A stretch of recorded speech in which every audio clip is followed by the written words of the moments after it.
दे दी हमें आज़ादी बिना खड़क बिना प्राण, साबरमती के संत तूने कर दिया कमाल, सरफरोशी की तमन्ना अब हमारे दिल में है।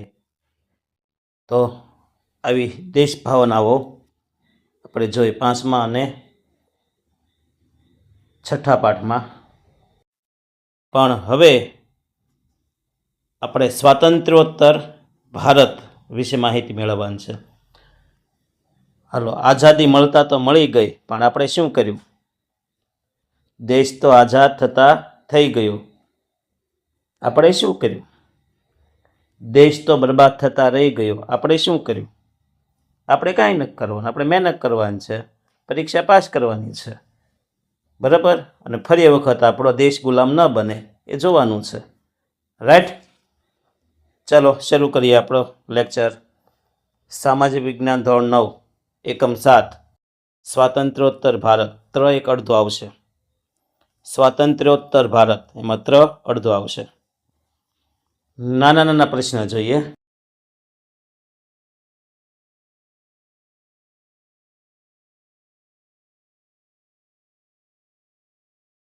પહેલો પ્રશ્ન, બંધારણ ઘડવાનું કાર્ય પૂર્ણ ક્યારે થયું? કાર્ય આવશે, કાર્ય। બંધારણ ઘડવાનું કાર્ય પૂર્ણ ક્યારે થયું? તો યાદ રાખજો 26 નવેમ્બર 1949। જો અમલની વાત નથી, બંધારણ ઘડવાનું કામ ક્યારે પૂરું થયું? તો કે 26 નવેમ્બર 1949। અને ખબર છે મિત્રો આ કયા દિવસ તરીકે ઉજવાય છે? કયો દિવસ ઉજવાય? કાયદા દિન। કયો કહેવાય? કાયદા દિવસ તરીકે ઉજવવામાં આવે છે। અને એ જ દિવસે મિલ્ક ડે પણ આવે છે। કયો દિવસ આવે છે? Milk day. તો જોઈ લીજો તારીખો બધી। પણ 26 નવેમ્બર 1949ના રોજ બંધારણ ઘડવાનું કામ પૂરું થયું। તો અમલ ક્યારે થયો? જો આ પ્રશ્ન આવ્યો, અમલ તો 26 જાન્યુઆરી 1950, એટલે કે પ્રજાસત્તાક દિવસ તરીકે આપણે ઉજવીએ છીએ, રિપબ્લિક ડે, ગણતંત્ર દિવસ, બરાબર ને? હાલો, બંધારણનો અમલ થયો ત્યારે કેટલા રાજ્યને કેટલા વર્ગમાં વહેંચવામાં આવ્યો હતો? કઈ ગુજરાત, જો આપણો ભારત દેશ આઝાદ થયો ને ત્યારે ગુજરાત ને મહારાષ્ટ્ર, પંજાબ, ઝારખંડ આવા કોઈ રાજ્ય નહોતા।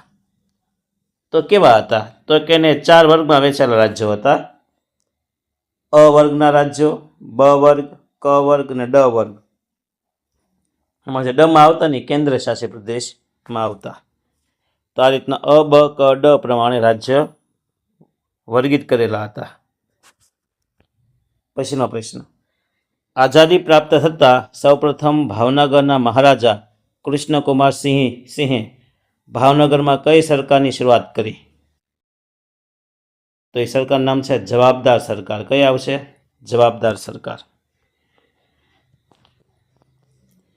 ભારતના દેશી રાજ્યોના રાજાઓમાં દેશભક્તિ કોણે જાગૃત કરી?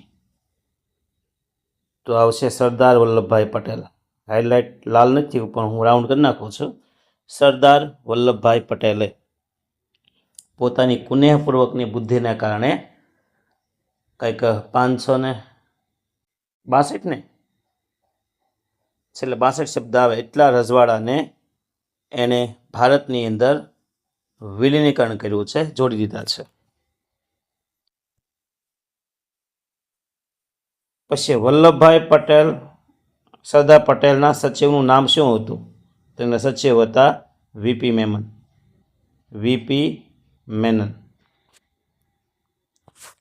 ભારત સરકારે પોલીસ પગલું ભરી કયા રાજ્યને ભારતીય સંઘમાં ભેળવી દીધું? આપણે 562 જેવા રજવાડા ભારતમાં ભળી ગયા, પણ એક 62નો આંકડો મને યાદ રહી ગયો, આગળનો જોઈ લીજો। પણ 3 રાજ્ય એવા હતા જેને ભારત નહોતા ભળ્યા ભારતની અંદર। એક આપણું જુનાગઢ, જમ્મુ કાશ્મીર ને હૈદરાબાદ। તો એનું શું થયું? તો યાદ રાખજો, હૈદરાબાદને કઈ રીતના જોડ્યું? તો જો અહીં જવાબ લખ્યો, પોલીસ પગલું ભરીને. બરાબર, યાદ રાખજો, પોલીસ પગલું ભરી અને હૈદરાબાદને જોડી દીધું. તો જમ્મુ કાશ્મીરને કઈ રીતના જોડ્યું છે? JNK. તો એના રાજા આગળ જોડાણ ખત ઉપર સહી લઈને. પાકિસ્તાને હુમલો કર્યો ને એટલે રાજાને થોડી ભીહ પડી ગઈ, એટલે એને ભારતની મદદ માગી અને ભારતે એ વખતે બુદ્ધિ હાંકીને કીધું, વાંધો નહીં, મદદ કરીએ, પણ એક શરત, અમારી સાથે જોડાઈ જવાના ખત ઉપર સહી કરો. તો જમ્મુ કાશ્મીરને આપણી સાથે કઈ રીતના જોડ્યું? જોડાણ ખત દ્વારા. પછીનો 1956માં રાજ્યોની પુનર્રચના થતાં હૈદરાબાદ રાજ્યને કયા રાજ્યમાં સમાવી લેવામાં આવ્યું? તો હૈદરાબાદને પોલીસ પગલું ભરી અને ભારતમાં જોડી દીધું, પણ હૈદરાબાદને શેમાં ઉમેર્યું? તો કે આંધ્રપ્રદેશની અંદર ઉમેરી દીધું. જૂનાગઢના નવાબે પોતાના રાજ્યને કોની સાથે જોડાણ ખત લખી આપ્યું? જો એને જૂનાગઢના રાજાને ભારતમાં નહોતું જોડાવું, એણે એમ કીધું કે મારે પાકિસ્તાન સાથે જોડાવવું છે, તો પાકિસ્તાન સાથે જોડાવાનો ખત એને લખ્યો હતો. હવે ક્યાં અહીંયા ગુજરાતની અંદર જૂનાગઢ ને ક્યાં એને પાકિસ્તાનમાં જોડાવવું છે? કાંઈ ટાંગામેળ ખરો? પછી જો મુંબઈમાં જૂનાગઢના નાગરિકોએ શેની સ્થાપના કરી? તો આવશે આરજી હુકુમતની સ્થાપના. શા માટે? તો કે જૂનાગઢને જોડવા માટે. કાશ્મીરના મહારાજનું નામ શું હતું? તો કે હરિસિંહ ડોગરા, જેને કાશ્મીરમાં હુમલો થતાં ભારતમાં જોડાઈ ગયા થઈએ. પછી દીવ, દમણ અને ગોવામાં આઝાદી પછી પણ કોનું શાસન હતું? જો ભારત દેશ 1947માં આઝાદ થયો, પણ દીવ, દમણ ને ગોવા તો 1960 સુધી આપણા કબજામાં નહોતા. તો એની પર કોનું શાસન હતું? તો આવશે પોર્ટુગીઝોનું. દીવ, દમણ અને ગોવા કેવી રીતે કબજે કર્યા? તો એની ઉપર ઓપરેશન વિજય ચલાવવું પડ્યું અને ઓપરેશન વિજય દ્વારા દીવ, દમણ, ગોવાને કબજે કર્યા. દાદરા નગર હવેલીનું મુખ્ય મથક કયું છે? તો આજે દીવ, દમણ ને ગોવા, દાદરા નગર હવેલી, એનું મથક છે સેલવાસ. રાજ્યના પુનર્ગઠન માટે કયા પંચની રચના કરવામાં આવી? તેના અધ્યક્ષ કોણ હતા? આ તો ખાસ યાદ રાખજો કે રાજ્યના પુનર્ગઠન માટે કયા પંચની સ્થાપના કરવામાં આવી અને અધ્યક્ષ કોણ હતા? તો પંચનું નામ છે રાજ્ય પુનર્રચના પંચ. અધ્યક્ષ હતા એના ફઝલ અલી. કોણ હતા? ફઝલ અલી. કયા આધારે રાજ્યોની પુનર્રચના થઈ? તો યાદ રાખજો, ભાષાને આધારે. ઓલા અ, બ, ક, ડ હતા એમ નહીં, પણ ફરી વખત જે નવા રાજ્ય બન્યા ને એ બન્યા ભાષાને આધારે. જેમ કે મરાઠી ઉપરથી મહારાષ્ટ્ર, બરાબર ને, પંજાબી ઉપરથી પંજાબ, ગુજરાતી ઉપરથી ગુજરાત, તમિલ ઉપરથી તમિલનાડુ, તો કન્નડ ઉપરથી કર્ણાટક, તમિલ ઉપરથી તેલુગુ ઉપરથી આંધ્રપ્રદેશ. તો આ રીતના ભાષાના આધારે રાજ્યોના નામ પડ્યા. પછી પુનર્રચના થયા બાદ રાજ્ય અને કેન્દ્ર શાસિત પ્રદેશ કેટલા અસ્તિત્વમાં આવ્યા? એ સમય ઠેઠ 1957ની આસપાસની વાત છે. ત્યારે એ વખતે કેટલા રાજ્ય બનાવ્યા? તો કે 14 રાજ્ય બનાવ્યા, 5 કેન્દ્ર શાસિત પ્રદેશ. ભાષાને આધારે પ્રથમ કયા રાજ્યની રચના થઈ? તો ભાષાના આધારે જે પહેલું રાજ્ય બન્યું એ કયું હતું? આંધ્રપ્રદેશ. દમણ અને દીવનું મુખ્ય મથક કયું? તો કે દમણ. ગોવાનું મુખ્ય મથક કયું? તો પણજી. દેશના વિકાસ માટે સરકારે કયા પંચની રચના કરી અને ક્યારે? તો દેશના વ્યવસ્થિત વિકાસ માટે આયોજન પંચની રચના કરી અને 1950માં. ક્યારે કઈ આયોજન પંચની રચના? 1950માં. ખોટું ન હોય તો કદાચ આયોજન પંચનું નવું નામ છે નીતિ પંચ. એકવાર ટેલી કરી લીજો. બૃહદ મુંબઈમાંથી કયા બે રાજ્યો છૂટા પડ્યા? ક્યારે?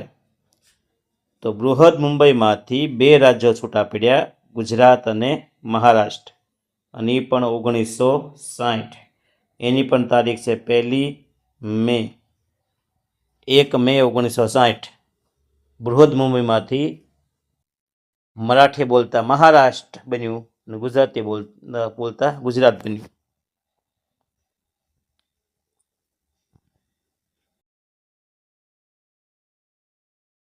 બિહારમાંથી કયા રાજ્યની રચના થઈ હતી? તો કે બિહારમાંથી ઝારખંડની રચના થઈ, અને એ ક્યારે? ઈસવીસન 2000માં.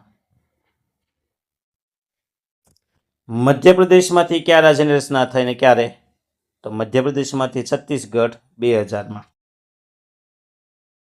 આંધ્રપ્રદેશમાંથી કયા રાજ્યની રચના થઈ? તો આંધ્રમાંથી થઈ તેલંગાણા. ક્યારે? તો કે 2014માં. આજે દેશમાં કેટલા રાજ્યો અને કેન્દ્રશાસિત પ્રદેશો છે? ધોરણ 9ની બુક મુજબ છે આ.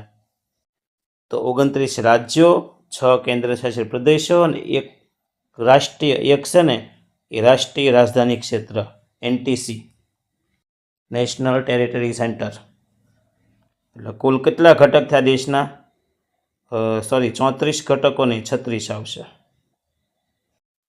36 ઘટકો થયા. 29 ને 6, 35 ને 1, 36. રેડી ને? ઈસવીસન 1953માં સંસદમાં રાજ્ય પુનર્રચના પંચ નિમવાની જાહેરાત કોણે કરી? તો એ જવાહરલાલ નહેરુએ. ગુજરાતમાં 1 મેનો દિવસ કયા દિવસ તરીકે ઉજવાય? તો કે ગુજરાત સ્થાપના દિવસ. એના માટે પંક્તિ છે ને ખલીલ ધનતેજવીની, કે જેને મારી વાત સમજાતી નથી એ કોઈ પણ હોય, ગુજરાતી નથી.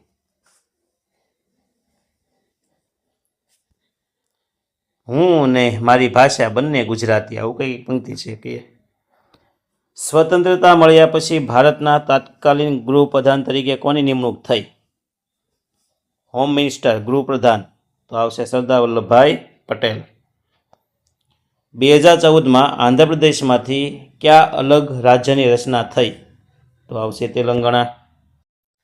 ઝારખંડમાંથી કયું રાજ્ય બન્યું? બિહાર. ક્યારે? તો કે આપણે હમણાં જોયું 2000માં.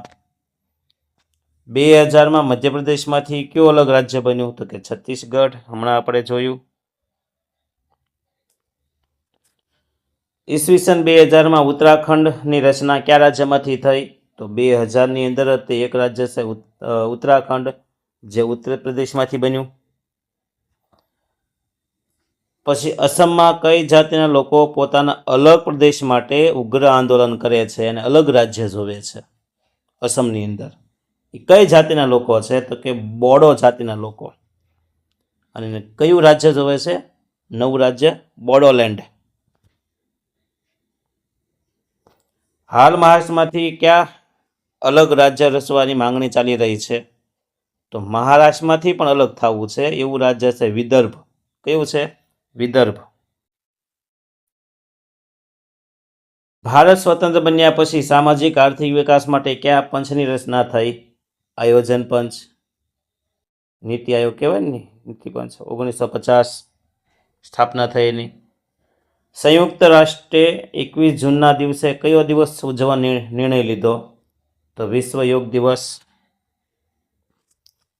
અવકાશ સંશોધન ક્ષેત્રે ભારતે બાહ્ય અવકાશમાં ઉપગ્રહ છોડવામાં સંપૂર્ણ સ્વાવલંબનની મેળવેલી સિદ્ધિ માટે ભારતની કઈ સંસ્થાની ભૂમિકા નોંધપાત્ર રહી છે? તો આવશે ઈસરો. ઉપગ્રહ છોડવા માટે સ્વાવલંબનની સિદ્ધિ મેળવી એમાં કઈ સંસ્થાની મુખ્ય ભૂમિકા છે? તો આવશે ઈસરો. જાનકી અમ્માનું કયા ક્ષેત્રે નોંધપાત્ર પ્રદાન છે? તો વનસ્પતિ ક્ષેત્રે. અસીમા ચેટર્જીનું કયા વિષયમાં નોંધપાત્ર પ્રદાન છે? રસાયણશાસ્ત્રમાં. ઇન્દિરા આહુજાનું કયા ક્ષેત્રે નોંધપાત્ર પ્રદાન છે? તબીબી એટલે ડૉક્ટર ક્ષેત્રે. કલ્પના ચાવલા તો કે અવકાશ ક્ષેત્રે. સુનિતા વિલિયમ તો કે અવકાશ ક્ષેત્રે. અને એક છે આપણા રાકેશ શર્મા, અવકાશ ક્ષેત્રે એનું પ્રદાન છે. હોમી ભાભા અણુ વિદ્યાની અંદર. આની સિવાય ઘણા બધા વૈજ્ઞાનિકો છે જે બહુ સારું કામ કર્યું. સીવી રામાનુજન, બરાબર, આ બધા છે.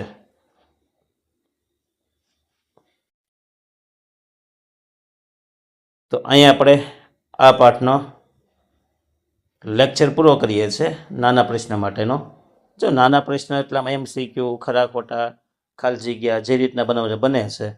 નાના પ્રશ્ન ભેગા કરી નાખો ને તો પાછો 2, 3 માર્ક, 4 માર્ક, 5 માર્કનો પ્રશ્ન બની જાય. બરાબર, તો અહીંયા આપણે આ લેક્ચર પૂર્ણ કરીએ. ફરી મળીશું નવા લેક્ચરમાં. ત્યાં સુધી ટાટા બાય બાય.